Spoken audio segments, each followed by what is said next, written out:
రంగయ్య అయ్యా. కాస్త బండాపు.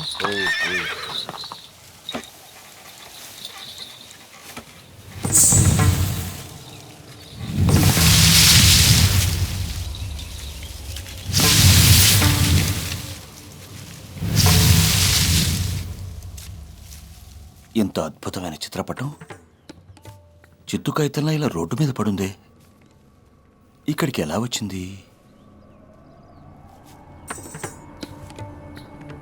ఎవరు పడేశారు? దీని విలువేంటో తెలియక ఇలా పడేసుంటారు. అది ఒక అమ్మాయి బొమ్మ, దాన్ని అంతలా పొగుడతారేంటండి? ఈ చిత్రపటం గొప్పతనం ఏంటో నా అలాంటి ఒక చిత్రకారుడికి మాత్రమే తెలుస్తుంది.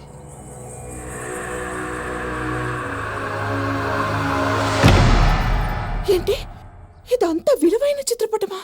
అవును, ఇది చిత్రించి 100 సంవత్సరాల పైనే అయి ఉంటుంది. దీనికి పెద్ద చరిత్రే ఉండుండాలి. విదేశాల్లో అయితే దీని ఖరీదు కోట్లలో ఉంటుంది. మన దేశంలో అంత కళాపోషణ లేదు కాబట్టి 20-30 లక్షల దాకా వస్తుంది. 20-30 లక్షలా?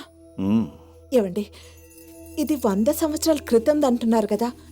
పైగా ఇది ఎవరు గీశారో ఆ చిత్రకాడి పేరు కూడా దీని మీద లేదు. మీ పేరు దీని మీద రాసి రేపు సంక్రాంతికి జరిగిపోయి పెయింటింగ్ ఎగ్జిబిషన్ లో పెట్టండి.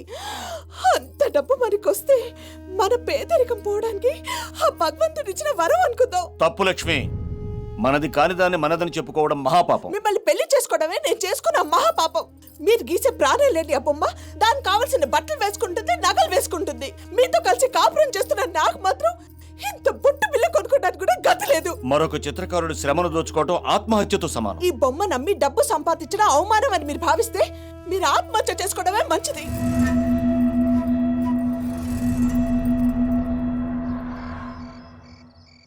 ఈ బొమ్మ నమ్మి డబ్బు సంపాదించడం అవమానం అని మీరు భావిస్తే మీరు ఆత్మహత్య చేసుకోవడమే మంచిది.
పొరపాటు నేనన్న ఒక్క మాట విలువ మీ ప్రాణమా? ఎవరైనా అర్హత కలవారికి ఆ బొమ్మను కానుకిచ్చి. శాస్త్రీయ నృత్య పోటీల సందర్భంగా జరిగిన నాట్య ప్రదర్శనలో ప్రథమ స్థానంలో నిలిచిన గాయత్రి నివాసులకు 100 సంవత్సరాల చరిత్ర కలిగిన ఈ అపూర్వ చిత్రపటాన్ని బహుమతిగా అందజేస్తున్నాం.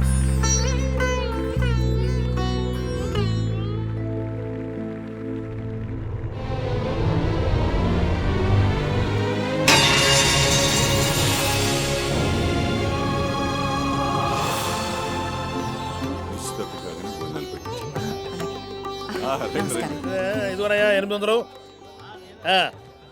ఇదిగో సంతకం పడి 800 సున్నా పెడితే 8,000 వాయించు. ఇదిగోండి స్వామి 500. మీరు కూడా ఒక సంతకం పడేయండి. అది 500 సున్నా చేరిస్తే 5,000. వాళ్ళందరూ వచ్చేసారు. నమస్కారం. సున్నాకు విలువ లేదంటారు. సున్నా విలువ తెలిసిన వాడు ఈ కమిషన్ ఒక్కడే. అది అది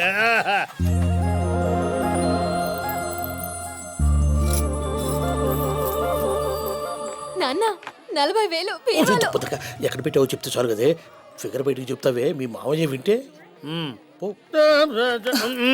నువ్వా ఏమండి బామ్మర్ది కదా అని అన్నయ్య గారు మిమ్మల్ని నన్ను మనందరినీ వాళ్ళ ఇంట్లో కూర్చోబెట్టి మేపుతుంటే ఏంటి కక్కుర్తి? ఓసి పిచ్చిదానా, నా కక్కుర్తి నీ కూతుళ్ళ పెళ్లిళ్ళ కోసమేనే. పెళ్లిళ్ళు గాక వాళ్ళు ఇంకో రకంగా కక్కుర్తిపడ్డారనుకో, అప్పుడు మన పని కక్కులు చావులే. మా నాన్న నన్ను కారున్న వాడికి ఇచ్చి పెళ్లి చేయాలని చూస్తున్నాడు. నువ్వు కార్లు రిపేర్ చేసే మెకానిక్ అని తెలిస్తే నేను స్పేర్ పార్ట్ల కింద పీకి పారేస్తాడు. లేచిపోదామా? వద్దొద్దు, గౌరీ పెళ్లి కాగానే మన లవ్ గురించి మా నాన్నకి చెప్తా. వద్దంటే అప్పుడు ఆ పని చేద్దాం. ఇప్పుడు నేను వెళ్ళొస్తాను. By by. హేమా, అయ్యో దేవుడా, ఏదోటి చేసే అక్క పెళ్లి తొందరగా అయ్యేలా చూడు స్వామి.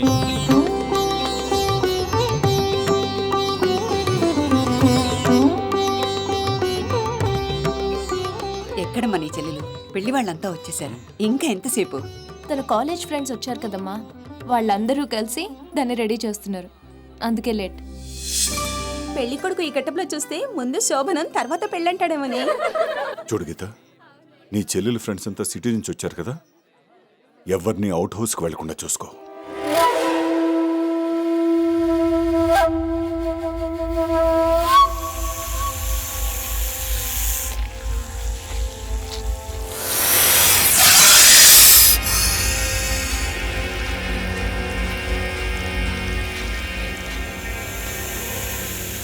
మీరంతా రెడీ అయిపోయారే, నేను వెళ్ళి డ్రెస్ చేంజ్ చేసుకుని వచ్చేస్తాను.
ఇంతకీ పెళ్లి కొడుకు కనిపించడేంటి? మామగారి ఆస్తిపాస్తుల్ని అంచనా వేయటానికి ఇల్లు మొత్తం చూడటానికి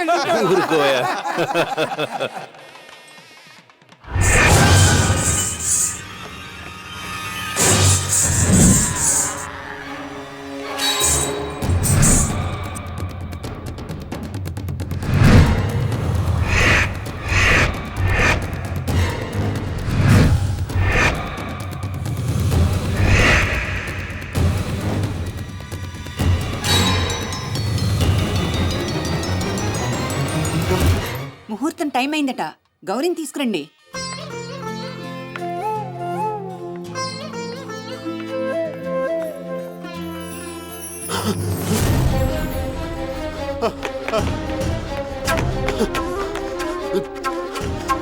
అమ్మా, నాన్న, నాకు ఈ పెళ్ళొద్దు, ఈ పెళ్లి కూతురు వద్దు. రండి వెళ్ళిపోదాం.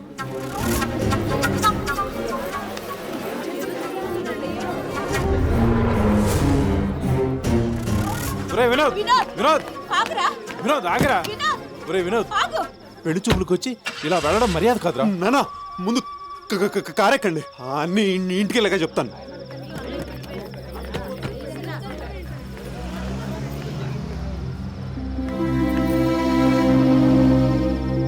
గీత, పైన ఏం జరిగిందమ్మా? పెళ్లి కొడుకు మన సంబంధం వద్దని ఎందుకు వెళ్ళిపోతున్నాడు? ఏంటి, పెళ్లి కొడుకు వెళ్ళిపోయాడా? అతను ఎందుకు వెళ్ళిపోయాడో నాకు తెలీదు, కానీ పైన గదిలో మాత్రం గౌరీ స్నేహితురాలు స్పృహ తప్పి పడిపోయింది.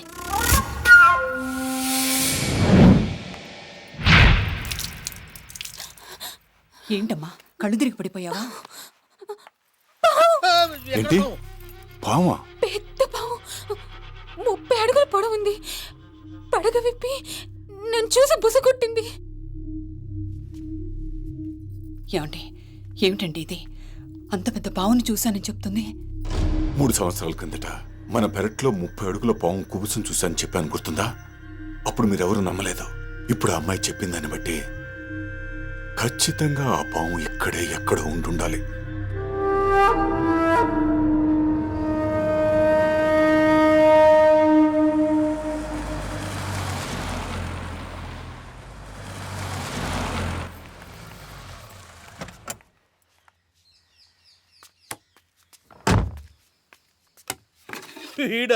వీడి వారకం చూస్తే పాములు పట్టేవాళ్ళగా లేడు, ఉడతలు పట్టేవాళ్ళగా ఉన్నాడు. ఎక్కడ పాము? ఎక్కడ నా నాగలక్ష్మి? ఓయ్, ఓయ్, ఓయ్. ఈ కర్రతోటి మా ఇంట్లో ఉన్న పాముని అంగుళం కూడా కదిలించలేవు. దాని పొడుగెంతో తెలుసా? 30 అడుగులు. 30 అడుగులు నాకు లెక్క కాదు. అబ్బు, ఈ అబ్బులు పట్టుకున్నదేం పాము తెలుసా? అనకొండ. 2 వీగుతా ఆ మాట అనకుండా. ఈ అనకొండ అబ్బుల గురించి హాలీవుడ్ లో అడుగు, అమెరికా అంతా అదురుద్ది. ముందు పైకెళ్ళి చూడు, దానికి అదురుద్దో నీకు అదురుద్దో తెలుసుద్ది. ఇలాగే ఒకసారి అనకొండ షూటింగ్ లో ఏం జరిగిందో తెలుసా? ఆపు నీ సోది, ముందెళ్ళి పావును పట్టుకో, అప్పుడు తెలుస్తుంది నువ్వు అబ్బులో గబ్బులో. పాములో కంటే వీళ్లలోనే విషయం ఎక్కువ ఉన్నట్టుంది. ఒక్క విషయం. మళ్ళీ ఏంటి? నేనొక్కడనే పైకెళ్తాను, మీరెవ్వరూ రాకూడదు. ఏ అట్నుంచే జారుకుందామనే? జారుకుంటానో పావును భుజాన్ని వేసుకుని వస్తానో మీరే చూద్దురు గాని.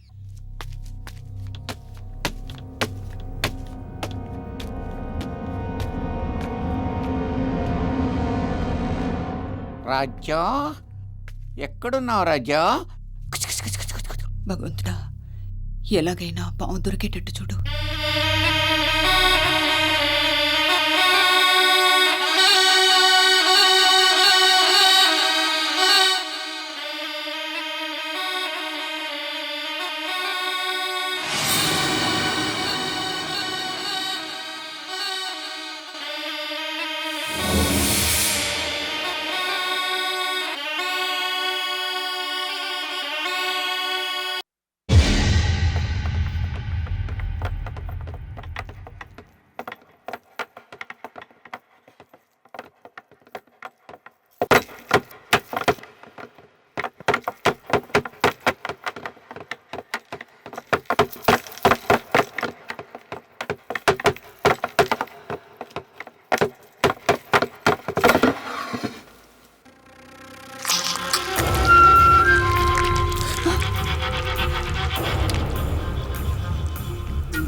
Okay doctor, okay.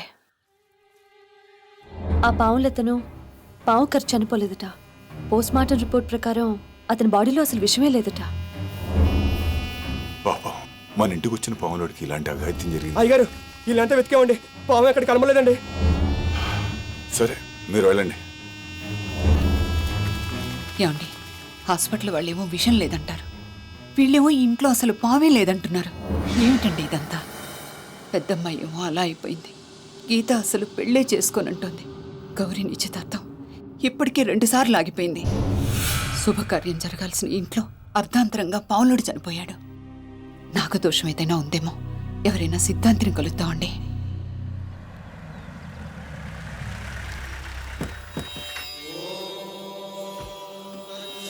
ఏమండి, ఈ సిద్ధాంతి గారు మన అమ్మాయి సమస్య తీరుస్తారంటారా? సమస్య మన అమ్మాయి జాతకంలో కాదు, మన ఇంట్లోనే ఉందని మన శాస్త్రి గారు చెప్పారు కదా. అంతేకాదు, ఆ సమస్యను పరిష్కరించడానికి ఈయనే సరైన వ్యక్తిని కూడా చెప్పారుగా. ఈయనకి వాస్తుశాస్త్రమే కాదు, భూశాస్త్రం, జలశాస్త్రం, వాయుశాస్త్రం అన్నీ బాగా తెలుసట. వీరి పేరేమిటండి? రామచంద్ర సిద్ధాంతి గారు.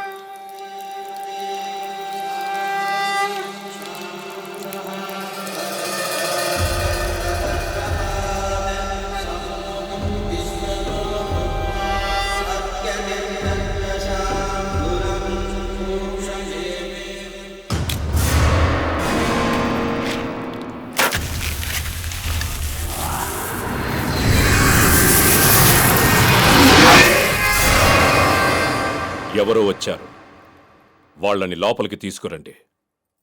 రామచంద్ర సిద్ధాంతి గారు రండి. వారే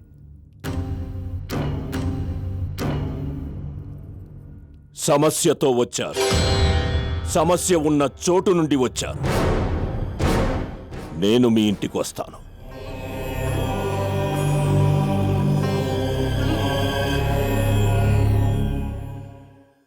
మీ శాస్త్రి గారు చెప్పినట్టు మీ అమ్మాయిలిద్దరి జాతకాలే కాదు, అందరి జాతకాలు బాగానే ఉన్నాయి. మరి నా జాతకం? ఈ ఇంట్లో ఏదైనా దోషం ఉందేమో. ఒకసారి ఇల్లంతా చూద్దాం, పదండి. రండి.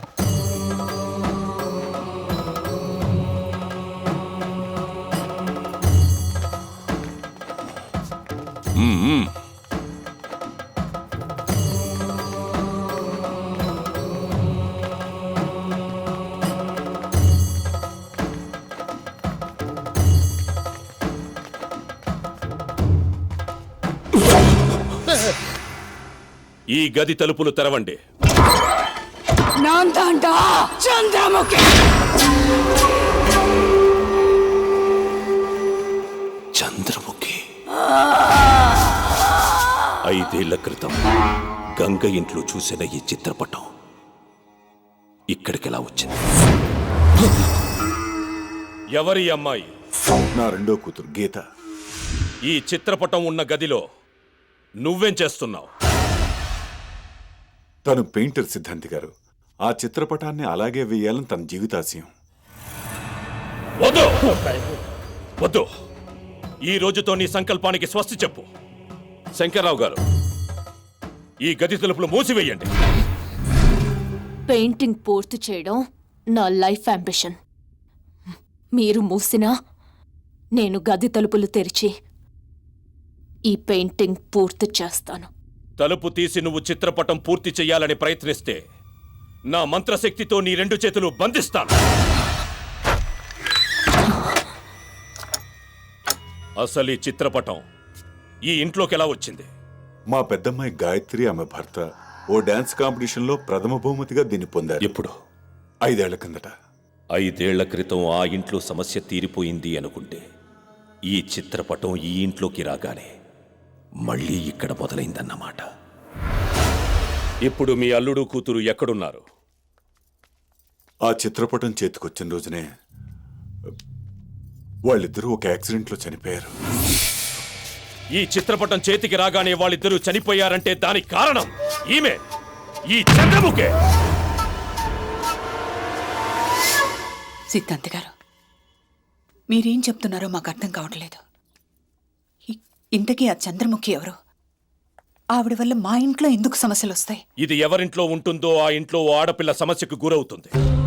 తను పగబట్టిన వాడి మీద పగ తీర్చుకునేదాకా ఈ చంద్రముఖి ఆ పిల్లని వదిలిపెట్టదు. మరి అలాంటప్పుడు ఈ గదికి తాళం వేయడం ఎందుకు? చిత్రపటాన్ని బయట పారేస్తే చిత్రపటం పారేస్తే అది మాత్రమే బయటికెళ్తుంది, కానీ సమస్య వెళ్ళదుగా. ఇప్పటికే చంద్రముఖి మీ ఇంట్లో ఉన్న ఆడపిల్లల్లో ఎవరో ఒకరిని ఆవహించుంటుంది. ఎవరిని ఆవహించిందో ఎలా కనుక్కోవటం? అది తెలుసుకోవాలంటే ఇండియాలో 2 ఉన్నారు. ఇలాంటి సమస్యలు ఎన్నింటినో సాల్వ్ చేసి అంతర్జాతీయంగా పేరు పొందారా 2. ఒకరు బ్రాడ్లీ అసిస్టెంట్ ఈశ్వర్, ఇంకొకరు ఈశ్వర్ అసిస్టెంట్ విజయ్. ఇంతకీ వాళ్ళిద్దరిలో ఎవరొస్తారు? హలో, నమస్కారం డాక్టర్. నేను రామచంద్ర సిద్ధాంతిని మాట్లాడుతున్నాను. రామచంద్ర సిద్ధాంతి అంటే మా గురుగారు ఫ్రెండ్. ఏం సిద్ధాంతి గారు బాగున్నారా? ఏంటి గొంతులో కొంచెం కలవరం కనిపిస్తుంది? గొంతులోని కలవరాన్ని బట్టి మనసులోని అలజడిని గ్రహించగలిగే శక్తి మీ ఇద్దరికి తప్ప వేరెవరుకుంటుంది డాక్టర్. 5 ఏళ్ల క్రితం మీ గురువు ఈశ్వర్ గారు నేను గంగ ఇంట్లో చూసిన చంద్రముఖి చిత్రపటం ఇప్పుడు తిరుపతిలో ఒకరింట్లో ఉంది. ఈ విషయం గురించే మా గురుగారు ఇప్పుడే అమెరికా నుంచి ఫోన్ చేసి చెప్పారు. కానీ ఒక చిన్న డౌట్ అడగొచ్చా? అడగండి. మీరు మా గురుగారు గంగ ఇంట్లో ఈ ప్రాబ్లం ఎప్పుడో సాల్వ్ చేశారు కదా, మళ్ళీ సమస్య ఎక్కడి నుంచి వచ్చింది? గంగ ఇంట్లోంచి విసిరేసిన చంద్రముఖి చిత్రపటమే ఇప్పుడు తిరుపతిలో శంకర్రావు గారింట్లో ఉంది. ఉంటే ఏమైంది? ఆ పటానికి సమస్యకి సంబంధం ఏంటి సిద్ధాంతి గారు? ఆ చిత్రపటం ఈ ఇంటికొచ్చాక ఎన్నో సమస్యలొచ్చాయి. 2 వ్యక్తులు చనిపోయారు కూడా. ఇదంతా గమనిస్తుంటే చంద్రముఖి సమస్య ఇంకా సజీవంగానే ఉందనిపిస్తోంది. ఇప్పుడు ఈశ్వర్ గారు డీల్ చేయాల్సిన ఈ కేసుని నాకు అప్పగిస్తున్నారంటే ఆయనకి నా మీద ఉన్న నమ్మకం అర్థమవుతుంది. దీన్ని ఒక ఛాలెంజ్గా తీసుకొని ఈ కేసుని సాల్వ్ చేస్తాను. సంతోషం. ఈశ్వర్ గారు ఇంకో విషయం కూడా చెప్పారు. ఈ కేసుని డీల్ చేసేటప్పుడు నీకు సర్ప్రైజ్ కలుగుతుంది, అందుకే నా బదులు నిన్ను పంపిస్తున్నానని. అదేంటో నాకు అర్థం కాలేదు. ఈశ్వర్ గారు చెప్పారంటే అందులో ఏదో పరమార్థం ఉండే ఉంటుంది. నేను గురుగారితో అమెరికాలో ఒక సెమినార్కి అటెండ్ అవ్వాలి. దాని టాపిక్ ఏంటో తెలుసా? The influence of evil spirits and diseases on the human body. కానీ నేను ఇప్పుడు ఆ కేసుని డైరెక్ట్గా హ్యాండిల్ చేయబోతున్నాను. వస్తున్నాను సిద్ధాంత్ గారు.